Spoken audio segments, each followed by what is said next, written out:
Hello guys, this is RivenZero with another excellent figure review. I'm going to make it short and sweet because this SD card sucks.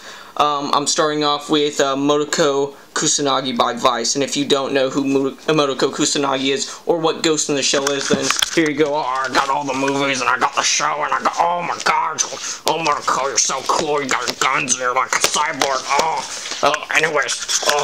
anyways, that was my crazy manga fanboy side there that I do not like to show, but it is an absolutely amazing show, and I highly recommend it. If you are an anime fan, you most likely know what it is. Now, I'm going to get a good pan of the character here.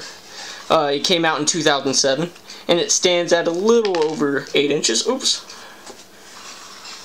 I accidentally made her gun come out, which is perfect because I was going to show this off anyways. The gun is removable, and she does have a back holster that it can go into. I'm just going to get that back in there. Now, this was, I ended up getting it newly sealed, and this was just last week, earlier on in the week, and so when you do get a figure, a brand new figure in the box, and it hasn't been unsealed for years and years and years, there is a risk factor, and that risk factor is that the paint within is, the paint used, it's toxic, so it kind of melts the figure if it's kept in a confined space for too long. Now, for me, lucky that did not happen, but there are a few flaws with this figure that I would like to share with you. Now, let me get in here so I can show you. Alrighty, make sure I turn it good enough. Now, straight off the bat, when I got the figure, I noticed that there were slight blemishes. Let me move the gun out of the way. Slight blemishes in the shoulder blade, right there, and then on her wrist there. It just seems like the paint is peeling. It's not too noticeable, but with the brand new figure, you kind of expect for everything to be flawless as far as the paint. You expect, but most of the time it's never so. You'll always have those tiny mistakes. But the real issue I want to share with you is the base. Now, I read online, after trying to shove her onto this base, that the pegs here are not the same size as their foothold, so you have to shove it in there until it fits. So if you're planning on getting it, be aware of that as well. You do notice here, her foot is not on this peg, and that's because you actually have to pull the leg onto it, and from what I've read online, that's a bad idea because it will snap like a wishbone, and I do not want that for my precious Motoko. I spent way too much money on it, and hundreds and hundreds and hundreds of my money dollars. Now, we get a closer look at the blemish there.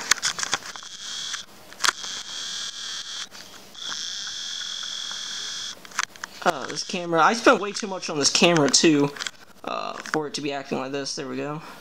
Right there, as you can see, there's tiny scratches as well as on her wrist, but other than that, oh yeah, also her hair. You can see a brighter little purple dot. That just seems to be a paint blemish there. But it is a very old figure, and I'm surprised it's in the condition, even when it was sealed. I'm surprised it's in the condition it's in. And I'm a perfectionist. I have obsessive compulsive disorder, and I'm a kind of a perfectionist, so things like this annoy me, but it's not enough to make this figure bad. I love it. The paint on the eyes here, done perfectly. If I can get it to focus. This camera does not focus. I am not good with my money. I believe the advertising way too much. There's enough daylight in here for it to actually, it should be focusing without any problems here. There we go. It's amazing that 80% of my videos is just trying to get the camera to focus.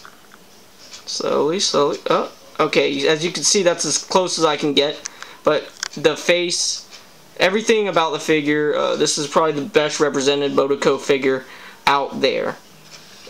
and I highly recommend it. The hair, as you see, it's more purple in real life. As I'm looking at it, it doesn't look like it does in the. It's not the same color as in the video. Now, it's by far one of my favorite figures. It does have its flaws.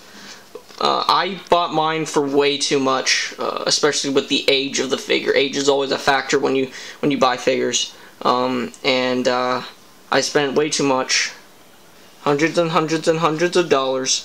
But I'm glad I have it. Besides those tiny little flaws, it's a perfect figure. The stance is perfect.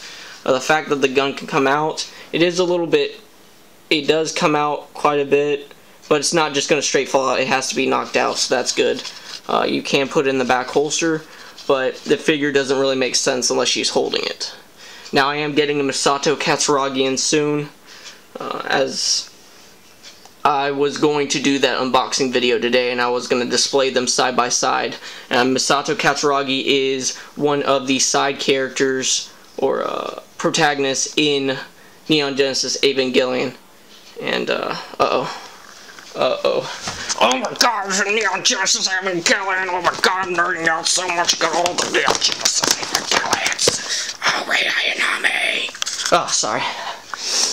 That comes out of me sometimes, and I just get crazy. Anyways, I will try not to do that again, but anytime you bring up an anime I really love, that's what happens. Now, my camera is getting hot and the display is getting fuzzy, so I'm just going to give it a score before it completely shuts off on me.